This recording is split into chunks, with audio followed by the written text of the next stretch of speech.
వంటలకు ఇంతకంటే స్వచ్ఛమైన గానుగ నూనె మరెక్కడా దొరకదు. SRV naturals. ఆర్డర్స్ కై స్క్రీన్ పై నెంబర్ కి కాల్ చేయండి. ఏపీ పోలింగ్ సందర్భంగా హింస జరిగిన ప్రాంతాల్లో తాడిపత్రి ఒకటి. ఫ్యాక్షన్ సినిమాకు మించి తాడిపత్రిలో అల్లర్లు జరిగాయి.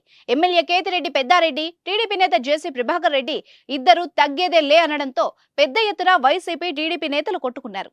మే 13న పోలింగ్ రోజు ప్రారంభమైన ఈ ఘర్షణలు 2 రోజుల వరకు కొనసాగాయి. పరిస్థితుల్ని అదుపులోకి తెచ్చేందుకు పోలీసులు భారీగా భద్రతా బలగాల్ని మోహరించారు. ఈ క్రమంలో పెద్దారెడ్డి, జేసీ ప్రభాకర్ రెడ్డిని తాడిపత్రిలో లేకుండా బయటకు ప్రదేశాలకు పంపించేశారు. పరిస్థితులు అదుపు చేసే క్రమంలో ఇరు నాయకుల ఇంట్లో పోలీసులు సోదాలు నిర్వహించారు. అక్కడున్న అనుచరులను, కొత్త వ్యక్తుల్ని అదుపులోకి తీసుకున్నారు. తలుపుల్ని విరగ్గొట్టి పెద్దారెడ్డి ఇంట్లోకి పోలీసులు దూరారు.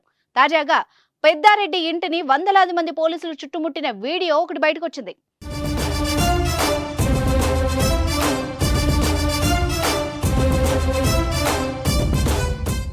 ఎమ్మెల్యే ఇంట్లో సీసీ కెమెరాలను ధ్వంసం చేయడం, అక్కడ కనిపించిన వాళ్లపై విచక్షణ రహితంగా దాడి చేయడం వీడియోలో కనిపిస్తోంది. పోలీసుల తీరుపై వైసీపీ ఎన్నికల సంఘానికి ఫిర్యాదు చేసింది. సాక్ష్యంగా కొన్ని వీడియోల్ని సమర్పించింది. దీంతో తాడిపత్రిలో బాధ్యతారాహిత్యంగా వ్యవహరించిన ఎస్పీ అమిత్ బర్దర్ పై ఈసీ సస్పెన్షన్ వేటు వేసింది.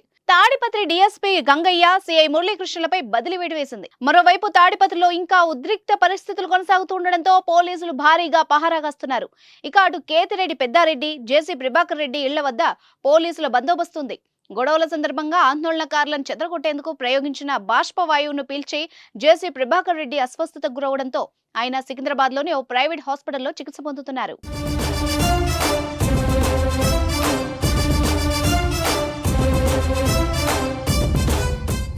సుమన్ టీవీలో మీ పర్సనల్ అండ్ బిజినెస్ ప్రమోషన్స్ కోసం కింది నెంబర్కి కాంటాక్ట్ చేయండి.